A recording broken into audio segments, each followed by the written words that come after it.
আমেরিকার বিরুদ্ধে রাশিয়া এবং চায়নার গোপন জোট। পুতিন এবং চায়না হাত মিলিয়েছে, বিপদে আমেরিকা। ভাবুন তো, যদি বিশ্বের দুই সবচেয়ে শক্তিশালী প্রতিদ্বন্দ্বী একসাথে হাত মিলিয়ে আমেরিকার বিরুদ্ধে দাঁড়ায়, তাহলে কি হবে?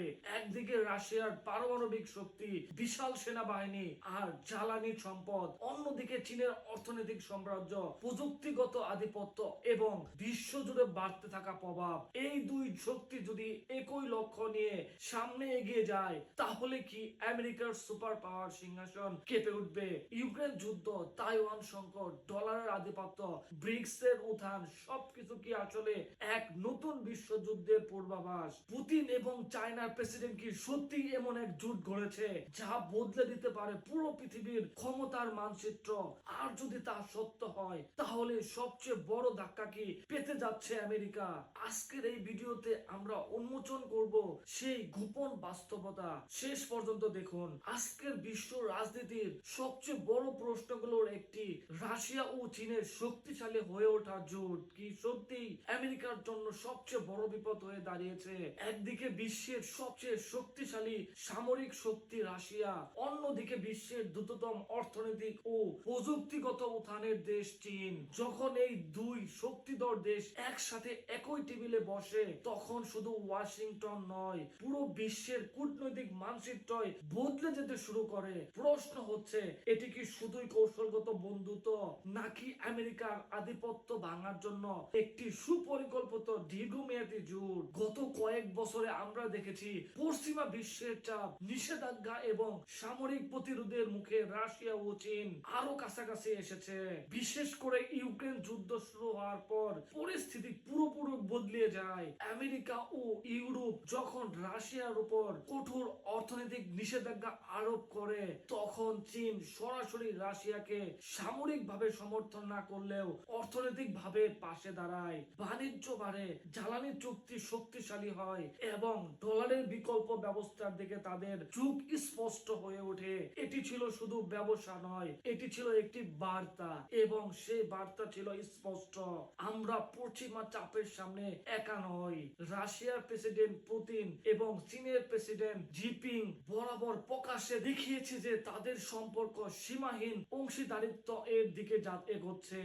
এই শব্দটি কেবল কূটনৈতিক জন্য নয়, এর মাধ্যমে রয়েছে সামরিক মহড়া, গোয়েন্দা সহযোগিতা, জ্বালানি নিরাপত্তা, প্রযুক্তিগত বিনিময় এবং সবচেয়ে গুরুত্বপূর্ণ, আমেরিকার নেতৃত্বাধীন বিশ্ব ব্যবস্থা বিকল্প গড়ে তোলার চেষ্টা।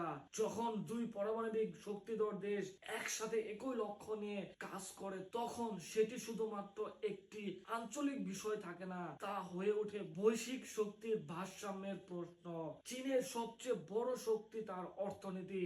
বিশ্বের অসংখ্য দেশ চীনের বাজার, উৎপাদন এবং বিনিয়োগের উপর নির্ভরশীল।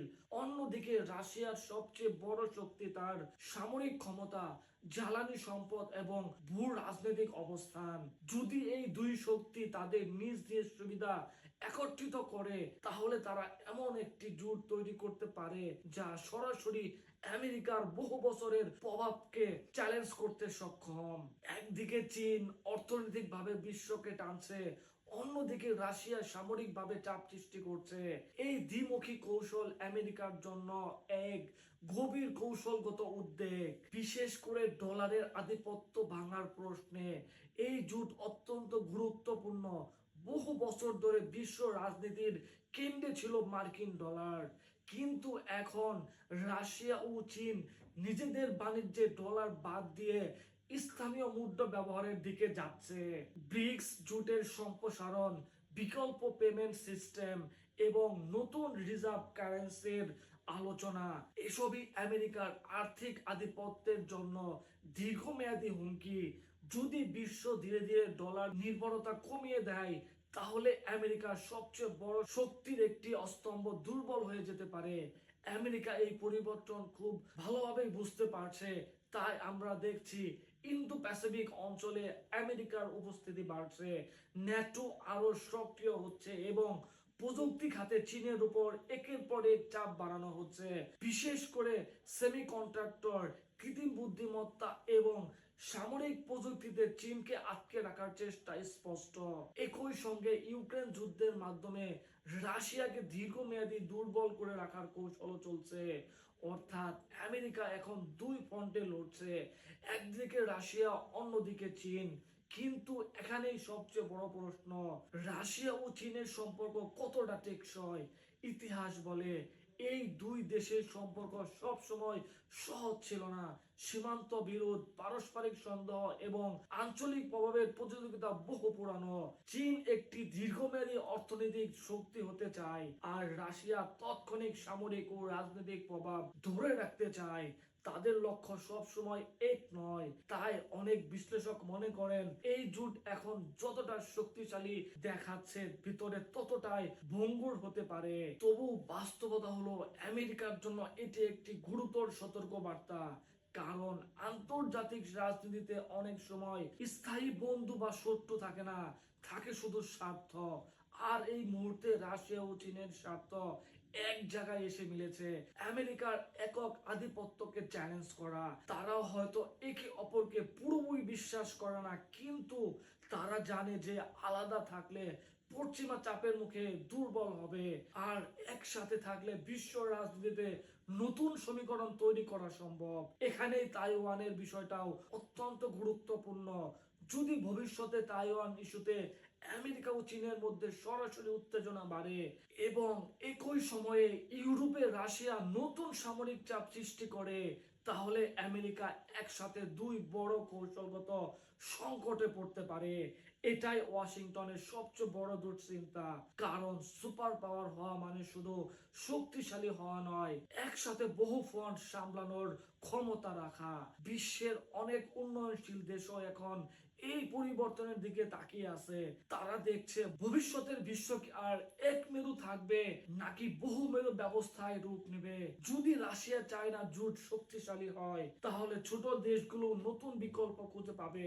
তারা শুধু আমেরিকা বা পশ্চিমের দিকে তাকিয়ে থাকবে না, বরং নতুন অর্থনৈতিক ও কূটনৈতিক পথ তৈরি হবে। এটি আন্তর্জাতিক শক্তির মানচিত্রকে সম্পূর্ণ বদলে দিতে পারে।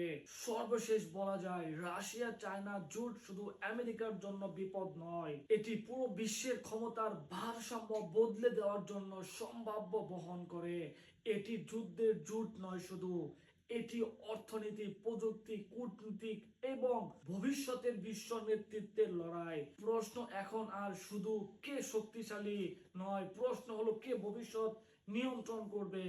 এবং সেই উত্তরের জন্যই পুরো বিশ্ব তাকিয়ে আছে মস্কো, বেইজিং এবং ওয়াশিংটনের দিকে। হয়তো আগামী দশকের ইতিহাস লেখা হবে এই তিন রাজধানীর সিদ্ধান্তে। হয়তো আমরা এমন এক নতুন বিশ্ব ব্যবস্থার সামনে দাঁড়িয়ে আছি যেখানে আমেরিকার একক আধিপত্য ইতিহাস হয়ে যাবে, আর রাশিয়া চীনের জোট হবে সেই পরিবর্তনের সবচেয়ে বড় চালিকা শক্তি। কিন্তু শেষ কথা এখনো বলা হয়নি, কারণ বিশ্ব রাজনীতির সবচেয়ে বড় নিয়ম একটাই, আজকের মিত্র কালকের প্রতিদ্বন্দ্বী হতে পারে। আর সেই অনিশ্চয়তার মধ্যেই লুকিয়ে আছে আগামী পৃথিবীর সবচেয়ে বড় গল্প। এমন বিশ্লেষণ ধর্মী ভিডিও পেতে আমাদের চ্যানেলটিকে সাবস্ক্রাইব করুন। ধন্যবাদ।